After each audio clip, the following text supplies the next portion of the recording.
Hello, welcome to our Sunday school class here at Temple Baptist Church. Certainly glad you have joined us today. We are starting a study in the book of Daniel. And of course, Daniel's life, mainly his ministerial life, bridges the entire 70-year period that they are in Babylonian captivity. They say that he was deported to Babylon at the age of 16, and then he's been handpicked for service, we would call government service if you want to. He's going to be handpicked by Nebuchadnezzar the king to fulfill some of the things that God is in control of. He's going to use Daniel and his three companions, which we refer to as Shadrach, Meshach, and Abednego. I like to use those names. That's the ones I remember. We have their correct names written in the Bible and in our Sunday school lesson, but I will refer to them as Shadrach, Meshach, and Abednego. But you look at the first 7 verses here of Daniel chapter 1. We're going to be in chapter 1 today, but we're going to get to verses 8 through 21 for our lesson. And as you look at this, they've been taken into Babylonian captivity, and they've carried, and the king has instructed the master of the eunuchs to bring some of the children of Israel, some of the king's descendants, and some of the nobles. He's wanting the best. And the young men, it says in verse 4, who were there was no blemish, but good looking, gifted in all wisdom, possessing knowledge, and quick to understand, who had ability to serve the king's palace, whom they might teach the language and the literature of the Chaldeans. And so here's what King Nebuchadnezzar is wanting. He's wanting a group of young men that he can bring in. He can train them in the ways of the Chaldeans and the teachings of the language and the literature and all of that. And he's going to appoint them a daily portion of rations or food from the king's table. Now, if you eat from the king's table, back then, I think he's eating pretty good. What we'd call today eating high on the hog. But we're going to find that Daniel proposed in his heart not to do that, and we want to talk a little bit about that, of why Daniel proposes that, why he does that. And the title of our lesson is Integrity Established. Now, pardon my stuttering and stumbling today, but it's just part of it. We're often, as God's children, we're often tempted to compromise, aren't we? We're always tempted to compromise our beliefs, but I think we can live with integrity when we're tempted to compromise. And that's the thing that we're going to see here in Daniel. We just think about that. And I think integrity, when you think about integrity, goes deeper than our words, don't it? We can say some words, but integrity means having strong values and living by them through every circumstance. Now, that's the thing there that I want to point out to us today, that we do that. When we study the book of Daniel, we're going to learn from a man of integrity who could withstand any challenge. And he's going to have a lot of challenges in his life. Like I said, they say that he was 16 when he started. He'd done the whole 70 years of captivity, and the things that are there. And let's just look a little bit, introduction into Daniel. We just got out of Ezekiel. Both of them prophesied about the same time, and different things. And the Babylonians had invaded Judah before. They'd done so in 605 BC. And in 597 BC, they carried out a second attack in Judah. And then in 586 BC, a third and final invasion of Babylon destroyed Judah and Jerusalem. And of course, many were killed during this invasion, but some were taken into Babylon exile. And this fulfilled a prophecy that God had prophesied through Isaiah. King Hezekiah had fallen ill shortly after he had miraculously defeated the Assyrians. And apparently the king of Babylon has went to see Hezekiah, and as he was covered. And at that time Hezekiah lets him shows him all the wealth of his palace and to the king. And Isaiah warns him of his actions, telling him that the day when Jerusalem would be conquered. And then finally, in Isaiah 39, 5 and 7, in 605 BC, the word of the Lord became reality. And that's where we're at today in the history of Israel. They are in captivity. And I think the book of Daniel here begins with a description of Nebuchadnezzar. Well, I like these big names. I don't know why they couldn't have called people Bob and Ron and Wayne and things like that. But, Nebuchadnezzar taking the valuables from Jerusalem. He's placing them in the temple of his God, and these young exiles here that we have, Daniel and his three friends, they are placed in care of the eunuch, and he's told them to choose the best among the exile to be trained and to eat from his table. So we read there in chapter 1, verses 3 through 5. And so we have that. And Daniel was selected. Like we said, he's given a new identity. We don't very often, or I don't anyhow, refer to him as Belteshazzar, but he was instructed by Babylonian so that he might serve in the king's court. And their ways were not the ways of the Lord. They were not that, but by learning the ways of the Babylonians, they would he would be able to present with more opportunity to honor God. I think that's what we want to get out of that. So let's just get into our reading here today. Say just a few things about it. Daniel in verse 8, Daniel purposed in his heart that he would not defile himself with the portions of the king's meat, nor with the wine which he drank. Therefore he requested the prince of the eunuch that he might not defile himself. Now God had brought Daniel into favor and tender love with the prince of the eunuch. I want to emphasize that. God has done this. God has brought Daniel into favor. And the prince of the eunuchs said unto Daniel, I fear my lord the king, who have appointed you meat and your drink. For why should he see your face worse liking than the children which are of your sort? Then shall he make me enlarge my head, endanger my head to the king. All right, Daniel and his friends are offered the privilege of eating from the king's table. Like I said earlier, that was a privilege. And, it doesn't specify what the king's food and drink was, but I think there was a problem with it.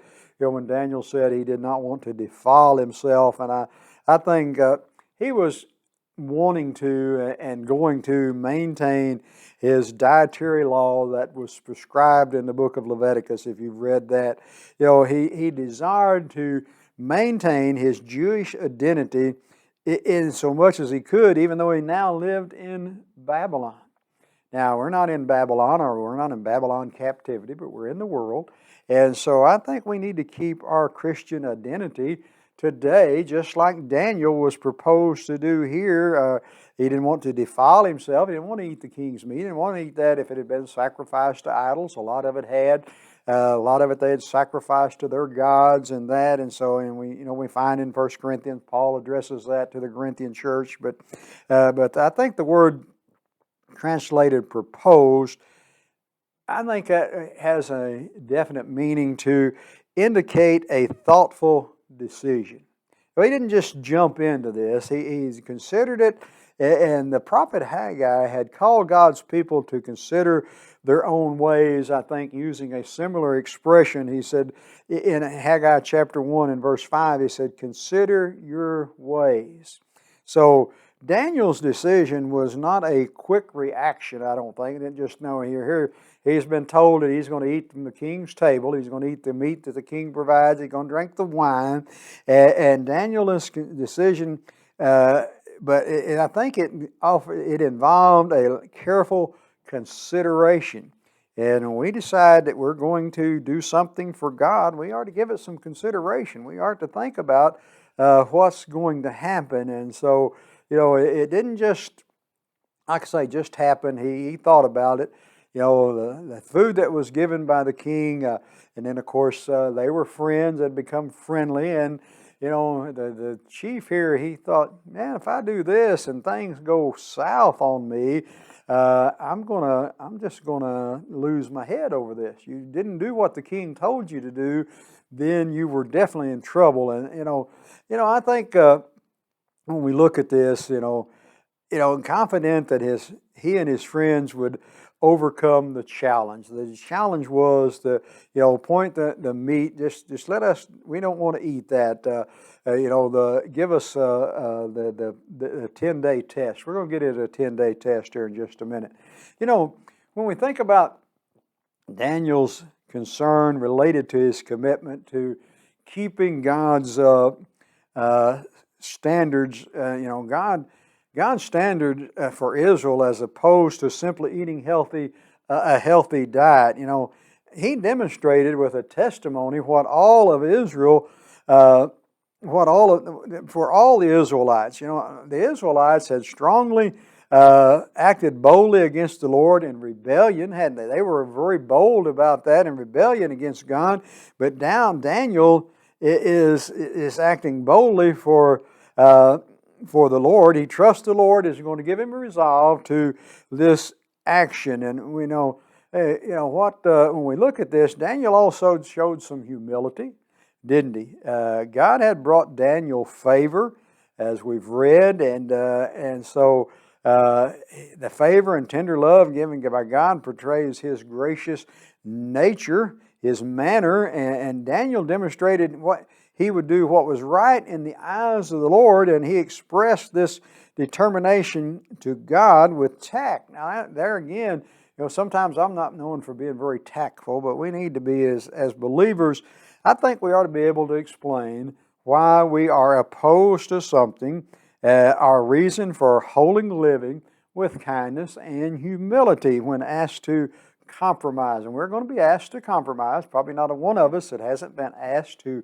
compromise on our beliefs. May not be too many of us that hasn't actually compromised at some time or other, but of course if we have repented of that and asked God to forgive us, He will forgive us. And he just we're going to go on here now in verses 11 through 16, and we're going to see what Daniel proposed to them. He said, "Prove thy servants." He said, "I beseech thee 10 days, and let them give us pulse and water to drink. Then let our countenance be looked up before thee, and the countenance of the children that eat the portion of the king's meat. And as thou seest, deal with thy servants." So he contended to them in this matter, and proved them 10 days. Well, here's the 10-day trial. Here's the 10-day diet, if you please. After the end of 10 days, their countenance appeared fairer and fatter in flesh than all the children when they eat the portion of the king's meat. Go figure, huh? Go figure that would happen. But God, again, is orchestrating this. He's orchestrating the king. He's orchestrating Daniel, the chief eunuch here.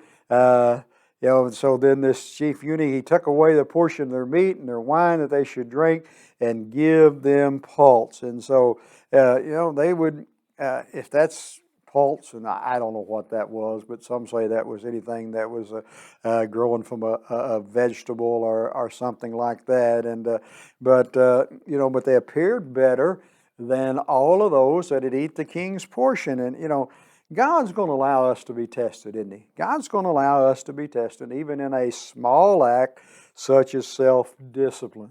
We have to self-discipline ourselves. God tests our faithfulness to Him, doesn't He? He tests that. These tests that Daniel and his friends went through would allow their character to be strengthened. When we are tested, it's strengthened. As a result, they're going to be ready to face even more challenging situations in the future. And we know about the book of Daniel. We know about the things that Daniel and Shadrach, Meshach, and Abednego are going to face, and all of that. And so, keep our integrity as we go through life. As for these four children, verse 17, God gave them knowledge and skills and all learning and wisdom, and Daniel had understanding in all visions and dreams. Now, just again, go back to that. These four Hebrew children here, God give them knowledge and skills and all learning and wisdom. Not only did He give them that, but Daniel had understanding in all visions and dreams. Now, at the end of the day, that the king had said he should bring them in, so at the end of the 3-year period, now he was going to train them through 3 years. The prince of the eunuch brought them in before Nebuchadnezzar. And the king communed with them, and among them was found none like Daniel, Shadrach, Meshach, and Abednego. Therefore they stood before the king, and not only in all matters of wisdom and understanding that the king inquired of them, he found them 10 times better. Now that's pretty good, better than all the magicians, the astrologers that were in his realm. And Daniel continued even to the first year of King Cyrus. That's just letting us know what length of time that Daniel continued. And, they gained knowledge and skills. As newcomers to Babylon, they had much to learn about Babylon. They had much to learn about the life and the culture. And God gave them the ability to do that. God gives people the ability today as missionaries to learn the cultures and values in which they are called to be missionaries. And and again, Daniel is given the ability to understand and understand all visions and dreams. And this is part of Daniel's ministry, isn't it? He does that. Chapter 2 is going to get into the visions that the king had, the dream that he had, and then Daniel interprets that, and then he does another dream, and then he interprets handwriting on the wall and by God's messenger. And finally in chapter 7 through 12 regards 4 lengthier versions Daniel experienced during his ministry. So all these things. And so, but when these 4 men were interviewed by the king, they stood above all the others, and among them all was found none like them in matters of wisdom and understanding. That the king inquired of them, he found them 10 times better than all the magicians and the astrologers. Now, these magicians and astrologers were part of the king's court. They were help understand what their gods were saying and stuff like that. And wisdom and understanding is gifts from God, isn't it?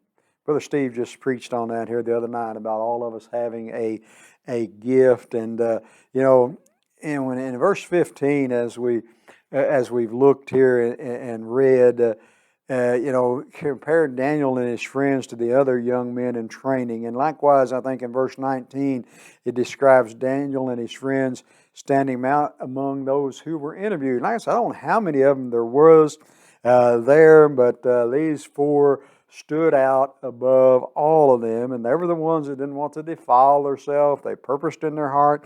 They thought about this, and so the testing of Daniel, again, and his friends, I think prepared them for future challenges that await them. And we have a lot of challenges awaiting us, don't we? We have a lot of things of doing that. But after passing the Lord's test and the king's test, these young men were allowed to come before the king, and I think they come before him on probably several occasions. They stood before the king, and in all the kingdom there, no one had any greater respect for King Nebuchadnezzar than Daniel did, Shadrach, Meshach, and Abednego. I think the fact that they were Jewish undoubtedly caused concern, and we're going to find about the local officers of Babylon, his other magicians and astrologers and stuff, and they're going to later on we're going to have a lesson where they get that.